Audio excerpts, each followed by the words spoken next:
السلام علیکم، آپ دیکھ رہے ہیں کے نیوز ایچ ڈی میں ہوں حارث علی شاہ گیلانی۔ چلتے ہیں آج کی اہم خبروں کی۔ تازہ ترین خبروں سے باخبر رہنے کے لیے ہمارا چینل سبسکرائب کیجیے۔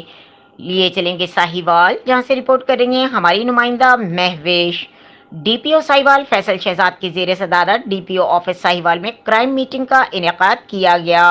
تفصیلات کے مطابق میٹنگ میں ایس پی انویسٹیگیشن ساہیوال محمد طاہر، ڈی ایس پی صاحبان ضلع اعضاء، ایس ایچ او اور ضلع اعضاء انچارج برانچز کے شرکت۔ ماہ ربیع الاول کے حوالے سے فل پروف سیکورٹی انتظامات کو یقینی بنایا جائے، منشیات فروشی کے حوالے سے جاری کریک ڈاؤن میں تیزی لائی جائے، بجلی چوری میں ملوث ملزمان کی گرفتاری کا یقینی بنایا جائے۔ ڈی پی او ساہیوال نے مقدمات کی پروگریس بھی چیک کی اور کارکردگی بہتر بنانے کی ہدایت کی۔ سنگین نوعیت کے مقدمات میں ملوث ملزمان کی گرفتاری کو یقینی بنایا جائے، زیر تفتیش مقدمات کو جلد یکسو کیا جائے، آئی انویسٹیگیشن پر عمل درآمد کو یقینی بنایا جائے۔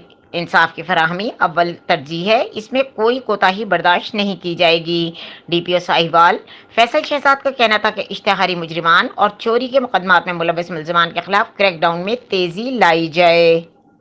مزید خبروں اور اپڈیٹس کے لیے ہمارے ساتھ رہیے گا، تب تک کے لیے اپنا خیال رکھیے گا۔ اللہ حافظ۔